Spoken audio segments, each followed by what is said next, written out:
Efisiensi itu bukan tidak membangun kan ya, efisiensi tetap membangun. Yang dimaksud efisiensi itu yang dikeluarkan oleh pemerintah pusat adalah penundaan transfer uang pusat ke daerah. Sedang uang daerahnya sendiri dengan utuh PAD-nya itu. Seperti itu. Saya berharap kalau ada perencanaan katakanlah selingkar ijen, ayo kita duduk bareng, rencanakan bareng apa sih kelemahannya, di mana sih letak sulitnya, itu pasti ketemu. Sebenarnya ketemu. Saya cuma menginginkan itu Bu, Mbak, yang 10 kilo itu bisa tembus, provinsi tidak bisa yang kerjakan, ya bantulah kabupaten.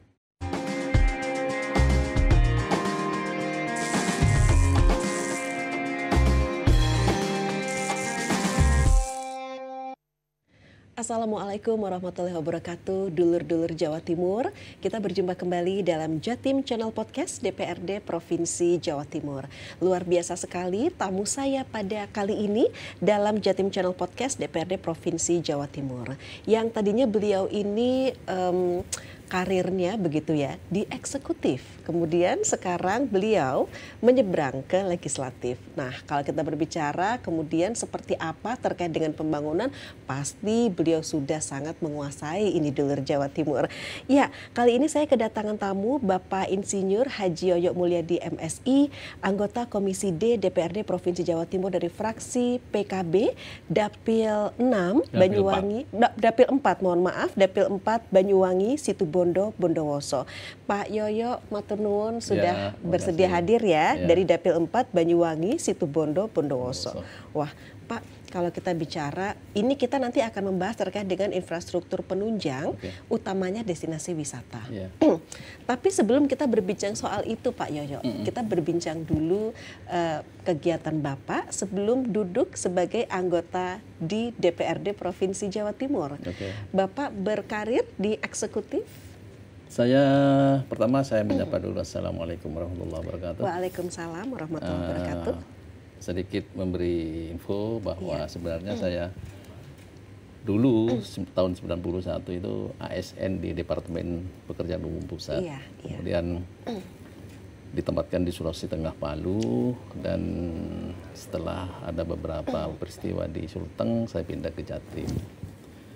Pada tahun 2000 saya ada otonomi daerah, dilempar lagi ke tempat asal saya lahir di Situbondo. Berkarir sebagai PNS dan puncaknya itu di Kepala Dinas PU Bina Marga Pengairan Situbondo. Baik. 2015 ikut pilkada dan mendampingi Pak Bupati, menang. Alhamdulillah menang sampai 2021. Begitu ya. Artinya kalau kita bicara infrastruktur penunjang, wah itu udah makanan sehari-hari Pak Yoyo ketika itu ya. Iya, boleh dikatakan apa ya, biasa sudah nangani. Sudah biasa nangani. Baik, kemudian ketika Bapak sebagai DPRD Provinsi, anggota Dewan di Provinsi Jawa Timur begitu, ditempatkan atau Bapak memilih untuk di Komisi D, Pak Yoyo seperti apa? Kalau di 2024 kemarin, yang Februari itu, kita mencoba mencoba nyebrang kata sampean itu ke legislatif. Dan alhamdulillah masyarakat masih mempercayai itu, sehingga saya terwakilkan di DPRD Provinsi Jawa Timur. Kalau urusan milih-milih itu urusan fraksi, di mana kita ditempatkan patuh pada fraksi partai. Kebetulan saya sekarang ditempatkan di Komisi D di pembangunan.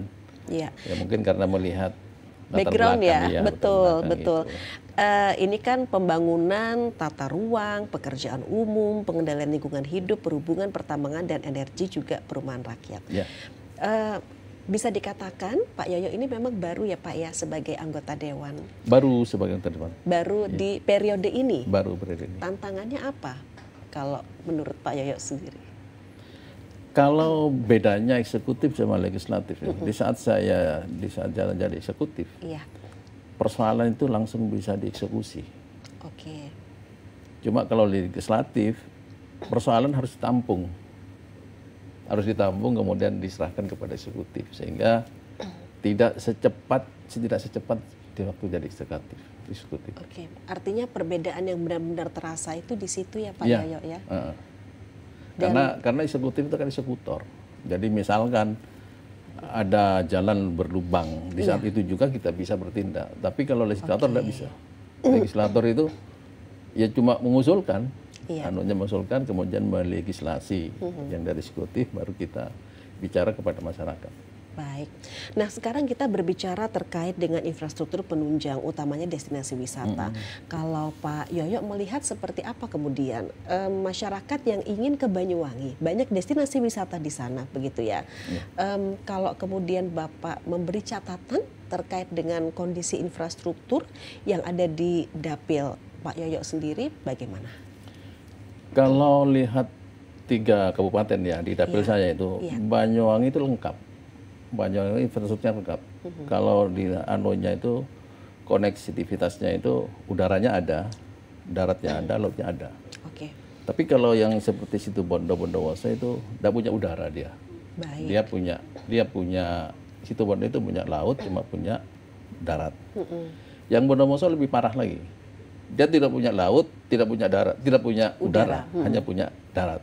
Nah, itu mencerminkan bahwa suatu daerah itu bervariasi dalam melayani destinasi wisata secara umum. Dan artinya apa Pak kemudian yang memang harus lebih diperhatikan lagi terkait dengan pembangunan infrastruktur di ketiga wilayah tersebut? Karena masing-masing punya karakteristik ya Pak, ada yang lengkap darat, laut, udara, ada juga yang mungkin darat dan laut, betul, sehingga mungkin seperti apa? Kalau secara umum wisata itu sebenarnya pengungkit ekonomi. Semua yang ada di wisata itu masuk. Mulai dari hotelnya, mulai dari mulai dari makannya, kulinernya, semua unsur ekonomi masuk di wisata. Baik. Sehingga penting bagi saya itu, bagi kita semua, terutama di komisi kita, untuk meningkatkan infrastruktur penunjang. Infrastruktur penunjang itu macam-macam sebenarnya sih, ada jalannya, ada toiletnya, ada macam-macam, ada angkutannya. Juga dengan akomodasi juga, begitu ya, Pak Yoyo ya. Tergantung dari daerah itu masing-masing untuk mengelola itu. Nah, Jawa Timur yang di dapil saya itu sangat mungkin 3 daerah itu bekerja bersama. Satu contoh di Selingkar Ijen. Selingkar Ijen itu kaki-kakinya itu ada di 3 daerah itu. Di sebelah timur itu kakinya ada di Banyuwangi. Kemudian di barat itu ada di Bondowoso. Dan di utara itu ada di Situbondo. Dari 3 ini, lingkar Ijen ini, dari 3 ini, yang sempurna itu Banyuwangi. Yang sempurna itu Banyuwangi. Kemudian disusul di Bondowoso, Situbondo itu tidak ada akses. Nah, makanya saya mengusulkan kepada eksekutif, bagaimana kalau Selingkar Ijen itu, wisata Ijen itu, konektivitasnya jalan dari Situbondo ke Ijen itu langsung bisa dibuat.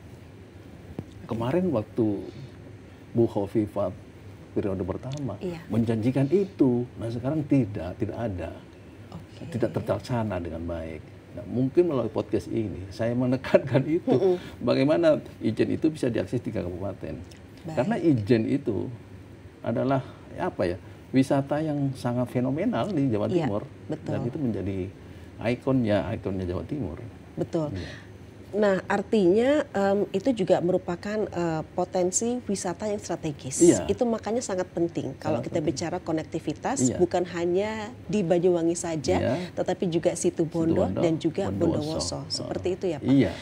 Atau mungkin maksudnya progresnya itu sudah pernah dilaksanakan kah, tetapi progresnya belum begitu maksimal, atau bagaimana sebenarnya Pak? Di waktu saya jadi eksekutif, jalur Situbondo Ijen sudah saya buat. Hanya sebatas pada batas Situbondo Bondowoso. Ada sekitar 10 kilo yang belum dilanjutkan. Ini wilayahnya Bondowoso. 10 kilo? 10 kilo untuk nembus, nembus Ijen itu. Ada 10 kilo yang belum dilakukan oleh Bondowoso. Bondowoso tidak mungkin melakukan. Nah ini harus ada fasilitator. Fasilitatornya itu Pemprov Jawa Timur. Baik, Pak Yoyo begini, kalau dari situ Bondo sendiri hingga sampai ke Ijen begitu ya, itu jalurnya lewat mana saja maksudnya, bisa digambarkan?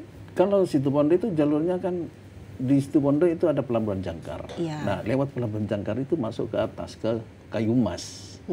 Nah Kayumas itu di daerah Kecamatan Arjasa. Ya. Itu sampai ke puncak. Ada di atas itu ada destinasi wisata di situ Bondo khusus, Kopi Kayumas. Nah Kopi Kayumas itu sudah mendunia sebenarnya. Nah saya membangunnya itu dari bawah sampai ke Kayumas itu selesai. Baik. Lanjutannya belum. Oh, berarti lanjutannya itu mulai setelah Kayumas. Perbatasan situ Bondowoso itu ya harus difasilitasi oleh Pemprov Jawa Timur supaya 3 daerah tadi, 3 daerah itu bisa semua mengakses. Oke, artinya itu yang masih menjadi pekerjaan rumah?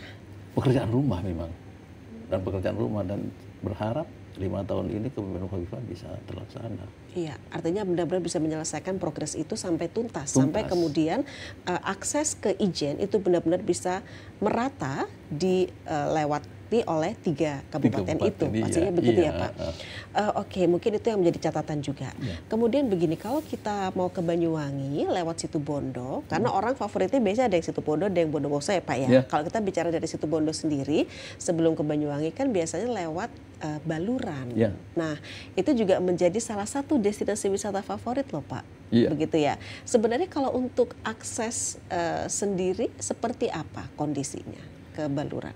Dulu kalau lihat jalan nasionalnya ya, jalan nasionalnya itu akses ke Baluran itu sangat padat, sehingga muncullah tol Probowangi itu. Sekarang tol Probowangi hanya sampai di daerah Buduan, di daerah Besuki. Nah begitu muncul jalan tol ke Banyuwangi itu di benak saya dimaksud jadi kutip, situ Bondo itu akan ditinggal. Sehingga waktu itu saya menciptakan destinasi buatan sepanjang pantai yang 150 kilo tuh, mulai di Tambora semua tuh dibuat buatan sampai ke Kampung Rapu, Kampung Bleko, itu di zaman saya itu. Sehingga kenapa jangan sampai orang lewat jalan tol, lewat aja, tidak mampir. Baik. Ada yang tidak nginep bahkan, cuma sekedar mampir. Nah itu kan rugi kita kalau ada itu. Jadi bagaimana kemudian bisa mengemas sedemikian menarik untuk menarik minat wisatawan pastinya. Pak, tapi kalau untuk akses jalan yang ke Baluran itu apa? Maksudnya kewenangan dari nasional, pusat atau provinsi atau bagaimana? Jalan itu jalan nasional yang hampir tiap tahun tuh rusak. Hampir tiap tahun rusak, sehingga memerlukan pemeliharaan yang rutin lah, sehingga akses ke jalan ke Baluran, ke apa itu Bajulmati itu menjadi lancar. Oke, kalau yang jalur provinsi itu yang ke mana saja sih Pak? Kalau jalur provinsi yang sekarang exit tol itu ada di Buduan, di Besuki ya. Kemudian jalur provinsinya itu dari Buduan, Arak-Arak, Bondowoso, Jember. Itu jalur provinsi. Yang situ Bondo sendiri dari alun-alun itu sampai Bondowoso, Jember. Kalau yang ke arah Ijen itu provinsi?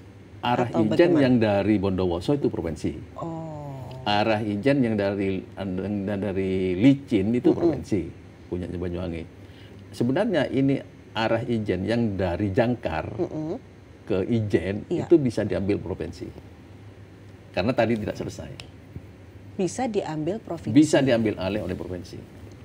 Cuma sekarang jalan itu menjadi jalan kabupaten, masih jalan kabupaten. Oh, itu sekarang masih jalan kabupaten ya? Artinya kalau kemudian nanti diambil alih provinsi, sangat mungkin dan bisa itu diambil provinsi.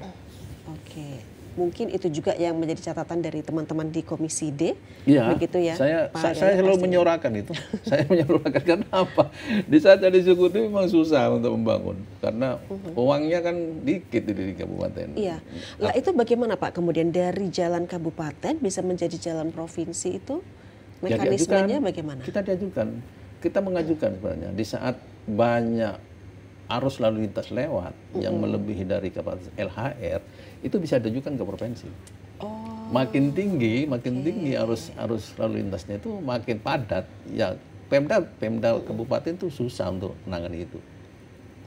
Karena makin padat sehingga perlu pelebaran, perlu peningkatan. Nah, yang bisa melakukan itu antara provinsi. Kalau kita bicara anggaran itu sebenarnya berapa anggaran yang dibutuhkan? Dan itu untuk panjang jalannya sendiri berapa kilo sebenarnya, Pak? Kalau dari Jangkar itu 35 kilo ke atas. 35 kilo ke atas tuh tembus itu. Dan 10 kilo yang perbatasan itu. Jadi 45 kilo. Baik. 45 kilo itu kalau dilebarin ya, kalau sekarang hampir 1 kilonya 2 miliar, tinggal kalikan aja. Jadi dibutuhkan kekuatan anggaran seperti itu, sekitar itu ya, Pak ya? Iya, sekitar itu. Oke. Kalau per kiloan dihitung 2 miliar, tinggal jam 90 miliar. 90 miliar itu sebenarnya provinsi itu mampu untuk nangani itu. Kalau kabupaten sulit lah. Oke, jadi untuk pemerintah Provinsi Jawa Timur bisa dikatakan memiliki kekuatan anggaran tentunya. Kalau kemudian mengambil alih untuk wilayah itu. Iya, kalau Jawa Timur itu Ijen sebagai ikon, terus meratakan eksistensinya 3 kabupaten, harusnya diambil alih. Kenapa? Sekarang pelabuhan Jangkar itu menjadi pelabuhan penyeberangan tersibuk di Situbondo. Jangkar, iya. Bahkan ada jalur baru ke Lembar. Nah, kalau orang itu datang dari Bali, kemudian mau ke Ijen, lebih bagus lewat Jangkar. Tidak lewat Banyuwangi. Banyuwangi, iya. Karena pendek kita. 45 kilo pendek. Kalau yang Bondowoso itu hampir 60 kilo. Jadi mutar lagi, masih mutar tempuhnya. Jadi lebih pendek dari Situbondo. Oke, ketika kemudian Pak ini dibangun untuk akses yang dari Situbondo, apa kemudian kalau kita bicara mengenai keunggulan yang ditawarkan oleh Kabupaten Situbondo sendiri untuk bisa menarik minat wisatawan? Mereka tidak hanya sekedar mampir, tetapi juga memutuskan untuk bermalam atau menginap di Situbondo. Di jalur itu ya Mbak, di jalur itu ada beberapa keunggulan potensial yang mungkin bisa diambil. Bukan cuma infrastrukturnya, tapi keunggulannya itu bisa diambil Jawa Timur. Contohnya itu di situ ada penginapan kayu emas.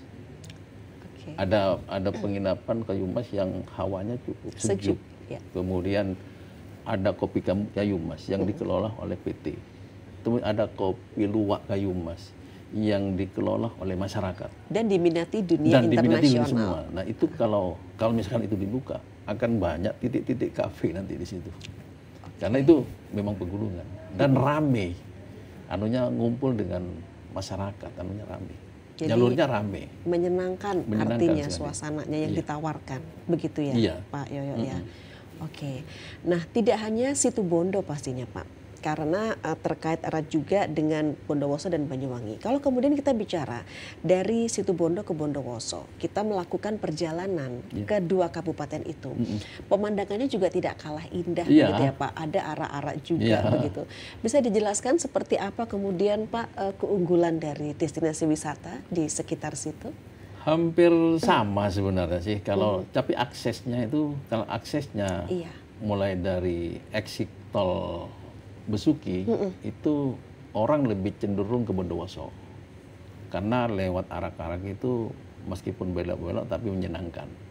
Nah di situ di Bondowoso itu ada kopi Bondowoso yang sekarang digalakkan oleh pemerintah daerah. Ya, sehingga sama-sama kopinya, tapi ujung-ujungnya tetap sama pada puncak di Ijen. Kalau di Situbondo itu kopi kayu emas, kalau di Bondowoso tetap sama puncaknya di situ. Di daerah Ijen itu, sehingga 2 kopi ini sebenarnya sama kualitasnya, dan ini menarik untuk dikelola oleh beberapa UMKM dan sebagainya. Ada pemandangan laut yang juga bisa kita saksikan ya Pak, pastinya keindahan itu masyarakat jangan sampai untuk melewatkan begitu. Iya. Kalau pemandangan laut itu dominan di Situbondo. Situbondo itu ada 150 km panjang memanjang mulai dari Banyu Gelunggur sampai Banyu Putih itu mulai jalannya itu di pinggir laut semua. Kemudian sekarang ada jalan tol yang view-nya itu sangat bagus di Python itu, melihatnya itu juga develop semua. Makanya waktu saya jadi wakil bupati, menciptakan destinasi-destinasi baru yang anunya itu semuanya di laut.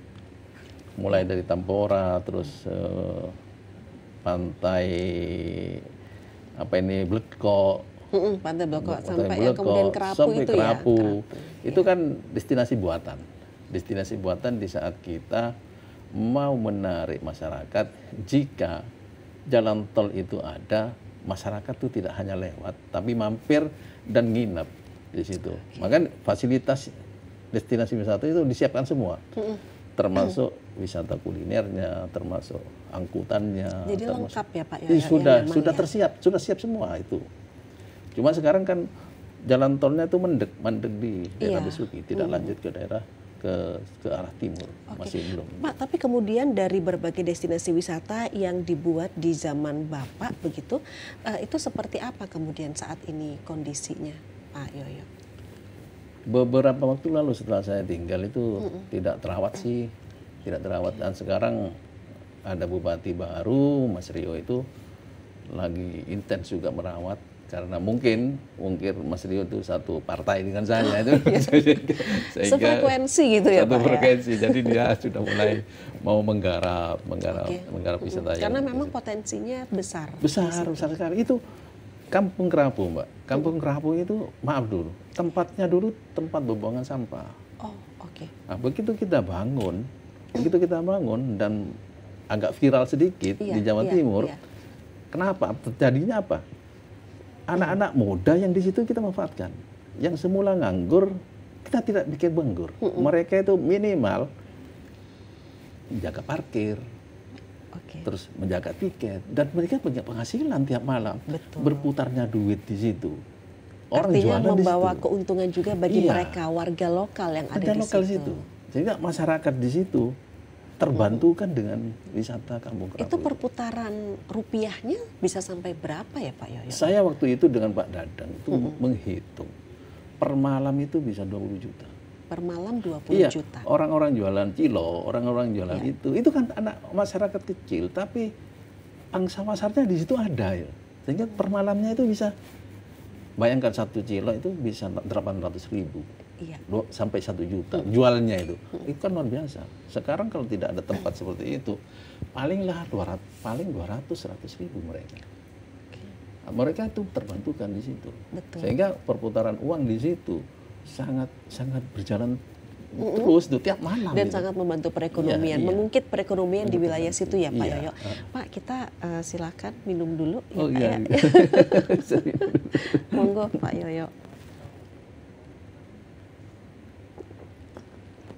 Nah Pak, kalau kita tahu artinya kondisi destinasi wisata di situ Bondo. Kemudian kalau kita ke Bondowoso, bicara mengenai infrastruktur penunjangnya, kemudian jalannya utamanya, itu kondisinya seperti apa Pak? Memang sudah mulus semuakah atau bagaimana? Kalau yang jalan provinsinya, itu mulai dari Butuan sampai Bondowoso itu sudah cukup bagus. Karena yang Bondowoso itu hampir semua jalannya itu melalui provinsi. Baik. Jadi provinsi. Jadi begitu keluar dari Butuan masuk ke Arak-Arak, masuk ke Bondowoso itu bagus. Terus dari Bondowoso masuk ke Ijen langsung masuk ke itu ke mana ya namanya itu? Masuk ke Ijen lah. Bagus terus sampai ke Ijennya itu. Bahkan saya waktu muter itu dari Ijennya langsung turun ke Licin itu juga udah bagus. Oke, jadi memang rata-rata itu sudah kondisinya bagus begitu ya. Tapi kalau kita bicara begini Pak, destinasi wisata di Bondowoso apa sih kemudian Pak yang bisa ditawarkan atau diunggulkan begitu? Ada hal baru di Bondowoso itu. Masalah apa itu lupa, pertanian yang tidak pakai pupuk itu apa namanya? Saya lupa saya. Sempat dikembangkan itu. Ada beberapa daerah yang dibuat khusus di Bondowoso itu, pertaniannya itu tidak pakai pupuk kimia. Jadi pakai pupuk alami. Lupa saya namanya. Dan itu maksudnya sekarang sedang dikembangkan, sedang gencar-gencarnya dikembangkan begitu. berkembang terus setiap tahun. Dan yang mengelola itu kebetulan teman saya itu. Dan itu menjadi pusat perhatian teman-teman kabupaten terdekat untuk mencari ilmu di situ. Mencari ilmu. Kenapa? Karena bedanya kita memakan beras yang kimia dengan yang tidak kimia itu beda. Dan bisa dilihat ya, maksudnya hasilnya seperti apa, kemudian kan bisa diperbandingkan juga begitu ya Pak ya. Artinya ini juga bisa menjadi salah satu destinasi wisata edukasi. Atau pendidikan. Iya, edukasi. Itu edukasi yang selama ini mungkin banyak petani sekarang kan banyak yang banyak yang frustasi sih. Iya. Lihat penghasilannya turun, harga-harganya juga naik, kemudian fasilitas juga semua naik. Tapi begitu keluar pemasarannya anjlok. Betul. Nah, salah satunya itu pakai pertanian seperti itu, di mana bisa menjadi solusi begitu ya? Iya, Pak, harganya itu per kilo. Kalau zaman dulu saya itu masih harga beras itu 6.000, kita sudah 14.000, 2 kali lipat. Anunya itu, sehingga memang perlu edukasi sih, perlu memberi edukasi kepada masyarakat. Mungkin ini adalah tempat yang tepat begitu ya, sarana edukasi. Di Bondowoso itu kebetulan yang di Lombok itu tanahnya itu pengairannya itu alami. Jadi tidak pakai pengairan teknis. Jadi pengairannya itu hampir setiap tahun musim itu pakai beras terus, nama padi terus. Karena airnya itu sumber. Jadi alami, air sumber. Jadi tidak tergantung pada adanya teknis. Sehingga mereka itu ya mungkin tekun di situ. Betul. Alhamdulillah tekun. Bisa jadi kemudian dengan kondisi seperti itu yang dekat dengan sumber, mereka semakin semangat ya Pak ya. Iya. Sehingga benar-benar bisa menghasilkan produktivitas yang baik begitu. Nah, itu namanya pertanian organik. Pertanian organik ya, di mana mereka membuat suatu kelompok berapa hektar itu menanam padi tidak memakai kimia. Pertanian organik. Oke, jadi mungkin juga bisa nanti datang ke sana, maksudnya disosialisasikan juga ya terkait kalau misalnya ada yang mau belajar seperti apa kemudian untuk meningkatkan produktivitas juga, begitu ya Pak ya? Iya boleh, karena itu destinasi wisata edukasi itu tadi, betul. Dan cari ilmu sebetulnya. Iya, yang kemudian tidak kalah menariknya begitu adalah Kawah Wurung Bondowoso, Pak Yoyo. Iya. Nah, ini seperti apa kalau kita mau ke Kawah Wurung? Bicara mengenai kondisi jalannya seperti apa? Karena orang kalau mau datang ke suatu tempat wisata pasti yang ditanyakan gimana jalan ke sana, iya kan? Atau gimana nih suasana ke sana nanti? Kalau Kawah Wurung itu kan satu jalur dengan Kawah Ijen. Jadi satu jalur dari Gerdoata itu langsung masuk Sukosari, masuk ke atas. Kalau ke kiri itu ke Kawah Ijen, kalau ke kanan itu ke Kawah Wurung. Sekarang Kawah Wurung itu menjadi perhatian nasional karena di situ ada gas. Ada gas. Sebenarnya kalau tidak dibuat gas itu pun bagus karena padang rumputnya itu luar biasa. Betul. Padang rumputnya luar indah biasa. Banget ya Pak. Cuma kalau ke kanan itu tidak bisa pakai mobil, tidak bisa pakai mobil biasa. Pakai mobil yang bisa off-road lah istilahnya, 4x4, jeep, itu bisa. Sepeda motor, trail, bisa masuk ke Kawah Wurung. Karena jalannya ke Kawah Wurung tidak tidak diaspal. Oh memang seperti itu? Iya, tidak. Konsepnya memang begitu atau dari bagaimana? dulu? Ya mungkin konsepnya ketinggalan lah. Lupa, karena minat khusus ya mungkin ya Pak ya. Kemudian ada semacam megalitik begitu, apa benar kalau di Kawah Wurung begitu ada situs megalitik? Yang saya lihat cuma sumber daya alam. Sumber daya alamnya itu besar di situ. Sehingga beberapa waktu lalu itu kalau Menteri siapa itu yang datang ke sana itu hanya memastikan bahwa di situ ada sumber alam. Dan itu sedang digarap di Kawah Wurung. Jadi memang potensinya besar. Saya kira gini, Kawah Wurung yang semula destinasi wisata menjadi industri. Iya. Apalagi memang sekarang, iya betul, sudah ada semacam investor yang memang sudah membangun di sana untuk Kawah Wurung. Nah, artinya begini, mungkin harus difikirkan juga dari yang destinasi wisata yang benar-benar alami, kemudian sekarang ini sudah masuk investor, artinya ada potensi luar biasa di situ yang kemudian dieksplorasi. Apakah tidak ada kekhawatiran begitu Pak Yoyo? Kalau khawatir itu pasti ada sih, tapi kepentingan nasional kan di atas segalanya.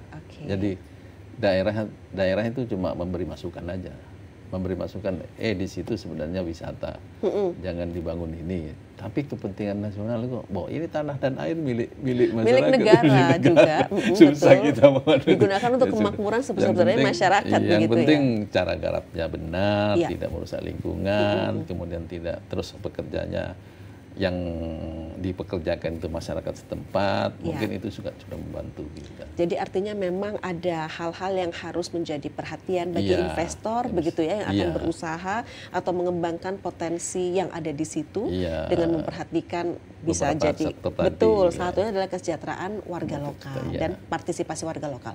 Pak, tapi begini, kalau kita bicara destinasi wisata, tentu tadi kan juga di awal sempat dikatakan termasuk homestay, kemudian sarana transportasi, tempat parkir, begitu ya, itu juga menjadi perhatian. Nah, apakah kemudian memang sudah benar-benar lengkap begitu Pak yang memang tersedia kalau bicara di Bondowoso? Kalau Bondowoso itu agak lengkap, yang nggak lengkap itu Bondo, yang kurang lengkap itu Bondo. Sekarang sudah ada beberapa pengusaha yang sudah membangun hotel-hotel di pinggir pantai, sudah menjadi tempat dulu, maaf ya, dulu orang itu melihatnya cuma pasir putih aja. Yang bangunannya masih lama itu, masih belum direnovasi dan sebagainya. Tapi sekarang sudah mulai berkembang ke arah timur itu. Sudah ada mulai yang bangun hotel, bangun kotek, bangun ini sudah di pinggir pantai itu sudah banyak pilihan. Sudah banyak pilihan Utama Raya, itu macam-macam sudah banyak pilihan. Sehingga masyarakat juga sudah nggak bingung ya, misalnya mereka mau istirahat sejenak, semacam ke rest area begitu kan, karena memang fasilitasnya utamanya di Situbondo itu, apalagi yang di Utama Raya memang sangat lengkap. Iya, sudah nggak bingung lah.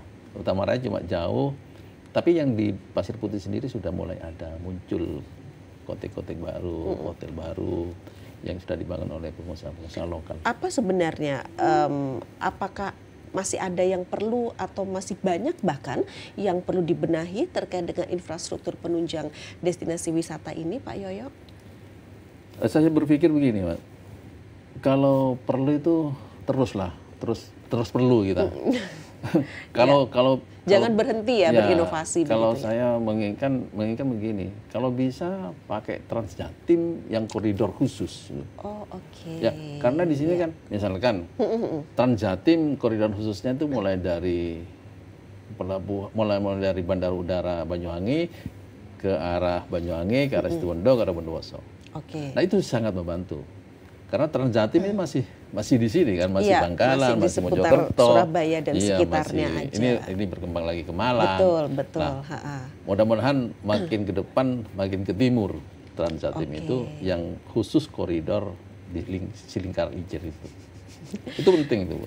Itu kalau terkait dengan perhubungan itu kan mitranya Komisi D, begitu ya Pak? Ini bagaimana kemudian supaya anggarannya itu turun begitu, atau kan tentu dibutuhkan anggaran yang memang kalau membangun mendukung, itu kalau membangun itu kan harus banyak anggaran. Tapi persoalannya kan keuangan itu terbatas apalagi sekarang lagi modelnya efisiensi. Efisiensi itu kan saya mikir efisiensi itu yang mana yang mau diefisiensi? Ya, yang mungkin yang tidak perlu bisa tapi efisiensi itu bukan tidak membangun kan. Efisiensi itu tetap membangun, jangan sampai ada kata efisiensi tapi tidak membangun. Tapi artinya di satu sisi meskipun ada efisiensi, kita juga patut mengapresiasi dengan adanya komitmen dari pemerintah Provinsi Jawa Timur untuk menyediakan transportasi, membuka konektivitas yang luar biasa ke seluruh akses, karena untuk Transjatim sendiri kan memang sudah banyak koridornya. Hanya mungkin perlu nantinya atau kedepannya ada semacam perluasan wilayah atau trayek ke daerah timur seperti itu ya pastinya ya Pak Yoyo. Transportasi umum tuh begitu pentingnya untuk menunjang destinasi. Penting sekali transportasi umum itu. Yang ada sekarang yang kelompok-kelompok teman-teman di Banyuwangi itu ada kelompok jeep itu yang membawa dari Banyuwangi sampai ke Baluran. Setelah itu Baluran pulang lagi. Harusnya dia lanjut sampai Ijen, muter Situbondo sampai Ijen, yang jalur saya tadi itu. Betul. Sehingga mungkin paketnya bukan cuma dari Banyuwangi Baluran, tapi paketnya Banyuwangi Baluran Ijen, terus ke Licin gitu, ke muter. Oh, lah itu kalau misalnya muter ya Pak ya, dari Situbondo ke Bondowoso itu destinasinya kemana saja yang kemudian bisa dieksplor itu Pak? Yang bisa memotong gini Pak, kalau jelas Banyuwangi itu pasti pintu utamanya, sudah ada bandara udara. Kemudian ada kelompok masyarakat yang membawa jeep itu, yang membawa wisatawan itu ke Baluran. Itu jelas ke Baluran sudah. Dari Baluran itu maksud saya jangan pulang lagi ke Banyuwangi. Dari Baluran itu lanjut melawat ya. Situbondo, Situbondo di situ ada Bajulmati. Dekatnya Baluran itu ada Bajulmati. Iya, Bajulmati. Nah, terus ke arah barat, masuk Jangkar, masuk Ijen. Nah, cuma tadi saya bilang jalannya belum 10 akses itu. Jalannya itu. Tapi kalaupun tidak bisa, itu masuk muter, masuk Bondowoso. Masuk Bondowoso, masuk Ijen lagi, kemudian turunnya ke Banyuwangi lagi. Cuma memerlukan waktu panjang. Waktu tempuhnya menjadi lebih lama begitu ya pastinya. Tapi kalau kemudian kita melihat destinasi wisata yang memanjakan mata kan jadi nggak terasa ya Pak, biasanya ya. Sebenarnya paketnya dibuat paket gitulah teman-teman. Jangan cuma Banyuwangi, Baluran pulang. Gitu. Kurang seru gitu kurang ya. Seru, ibaratnya orang kalau main kurang jauh gitu ya Pak ya. Kurang jauh. Pak, kalau terkait jalan, sebenarnya untuk domain dari pembangunan dan juga pemeliharaan jalan di Provinsi Jawa Timur ini di bawah domainnya Dinas Bina Marga. Iya. Kalau masalah jalan kan ada tingkat kewenangan ya. Tingkat kewenangan satu, tingkat kewenangan yang pusat, kemudian tingkat kewenangan provinsi, dan tingkat kewenangan kabupaten. Yang waktu saya jadi bupati tingkat kewenangan kabupaten yang saya garap. Sekarang kita menampung masyarakat, usulan masyarakat yang tingkat kewenangannya provinsi, yang di bawah Dinas Bina Marga provinsi. Sepanjang saya lihat secara umum di seluruh Jawa Timur itu pengerjaan pemeliharaan jalan itu masih sebatas di rutin, tidak sebatas di berkala, dan tidak saya belum melihat pekerjaan jalan ini, pembangunan jalan belum melihat. Yang saya lihat selama setahun ini masih rutin, berkalanya sedikit, pembangunannya tidak ada. Ya harusnya kan paling tidak yang rusak-rusak berat yang tidak dipelihara dengan berkala itu dibuatlah ke peningkatan menjadi pembangunan. Apakah kemudian mungkin ini semacam terhalang ada kebijakan yang terkait efisiensi itu sih Pak Yoyo, atau gimana? Bisa jadi efisiensi itu menjadi apa? Tapi saya bilang kan efisiensi itu bukan tidak membangun kan ya, efisiensi tetap membangun. Yang dimaksud efisiensi itu yang dikeluarkan oleh pemerintah pusat adalah penundaan transfer uang pusat ke daerah. Sedang uang daerahnya sendiri dengan utuh PAD-nya itu. Ya terserah daerah sebenarnya PAD-nya itu. Untuk peruntukannya ya. Untuk menentukannya. Tapi kalau yang dari pusat kan dipotong sekian persen, itu tidak ditransfer ke daerah. Itu urusannya pusat. Nah, teman-teman terpengaruhnya provinsi secara keseluruhan. Ya mungkin ada yang tidak penting lah, katakanlah rapat rapat di sini, nggak boleh itu, tidak apa-apa. Yang tidak perlu itu, saya setuju.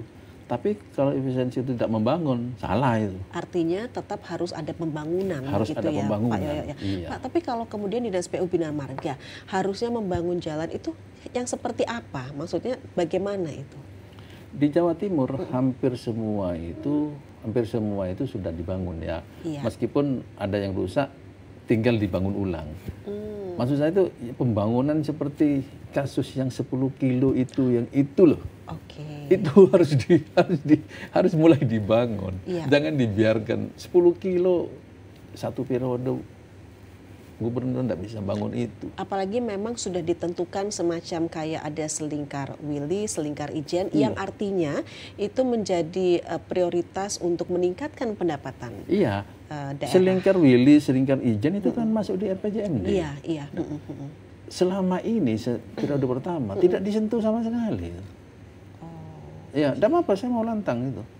Karena daerah saya. Iya, iya. Dan itu daerah Jawa Timur, daerah timur. Selingkar Ijen itu kan tidak disentuh. Yang dari situ Bondowoso tidak disentuh. Sehingga saya bilang pembangunannya tidak ada. Oke. Tidak. Padahal itu memang sudah ditetapkan salah satunya menjadi memang program yang memang harus ibaratnya diperhatikan begitu ya untuk di Provinsi Jawa Timur sendiri terkait dengan wisata, terkait dengan pembangunan juga begitu ya pastinya Pak Yoyo ya. Iya.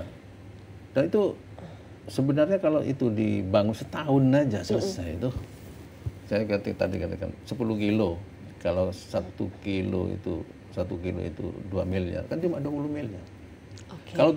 Kalau memang tidak bisa mengerjakan provinsi, berilah bantuan keuangan ke Bondowoso, biar Bondowoso yang kerja. Ke kabupaten ya, artinya ya, biar nanti kan itu punya kabupaten. Mengeksekusi. Tambah aja BK-nya Bondowoso itu kan 25 miliar kerjakan tembusnya ke Ijen. Selesai itu. Tinggal kemauan aja. Sebenarnya, sesimpel itu. Ada niat tidak begitu ya untuk membangun. Ketika kemudian infrastruktur sudah terbangun, sudah lengkap, konektivitasnya sudah prima, seperti apa kemudian kalau kita bicara mengenai dampak bagi pendapatan di bidang wisata begitu? Ya jelas, jelas. Pendapatan wisata itu kan macam-macam ya. Ada pendapatan langsung, mungkin melalui pajak-pajaknya. Pendapatan yang tidak langsung itu yang penting. Di saat masyarakat sudah mempunyai pendapatan sendiri per hari, itu sudah pendapatan sebenarnya. Iya. Ada penjual bakso katakanlah, laku keras, itu pendapatan sebenarnya. Cuma tidak terhitung sama masyarakat.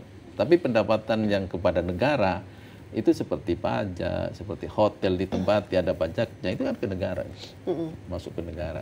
Jadi tambah besar nanti pendapatannya. Terutama mungkin dari perhotelan yang sudah nginap. Iya. Itu. Semakin menunjang, maksudnya semakin mendukung ya. Orang itu. Iya. Oke. Nah, Pak Yoyo, kalau kemudian pada Jatim Channel Podcast DPD Provinsi Jawa Timur kali ini kita berbicara terkait tentu ada harapan juga nih Pak terkait dengan pembangunan infrastruktur penunjang. Ketika misalnya memang ini sedang diikhtiarkan, diupayakan untuk dilakukan.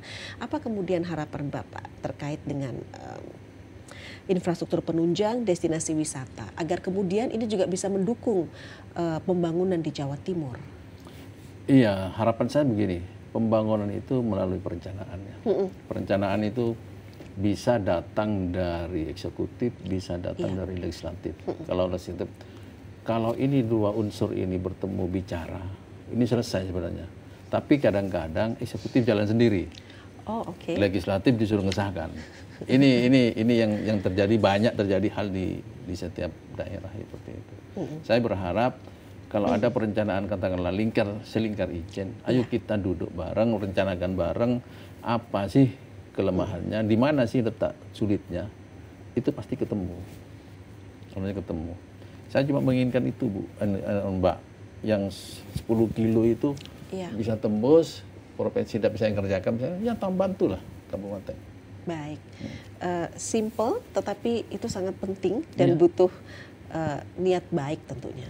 Pak Yoyo, mau ada pesan yang disampaikan ini untuk teman-teman atau konstituen di Dapil? Ya, pesan saya gimana ya, sekarang lagi kemarau basah. Kemarau basah. Ya jaga kesehatan lah, jangan sampai sakit. Betul. Mungkin yang penghasilannya berkurang, banyak PHK, ya mudah-mudahan ditambah, diberi rezeki lain oleh Allah Subhanahu Wa Taala. Nah, kita sebagai legislator ya mengharap masukan-masukan dari 3 daerah ini untuk bisa disampaikan. Kemudian kita runding bersama, ajak bersama, perencanakan bersama, sehingga pembangunan di Jawa Timur itu benar-benar tumbuh dari aspirasi masyarakat. Dan lebih merata tentunya ya, begitu. Baik, Bapak Insinyur Haji Yoyo Mulyadi MSI, anggota Komisi D DPD Provinsi Jawa Timur. Terima kasih ya Bapak sudah berbincang. Kami tunggu Bapak nanti kapan lagi ada waktu untuk bisa berbincang lagi dengan kami di sini pastinya ya. Nah, dulur Jawa Timur, demikian tadi Bapak Yoyo Mulyadi dari fraksi PKB, Dapil 4 Banyuwangi, Situbondo, Bondowoso, anggota Komisi D DPRD Provinsi Jawa Timur. Dulur, sampai di sini ya kebersamaan kita dalam Jatim Channel Podcast DPRD Provinsi Jawa Timur. Matur nuwun, sampai jumpa.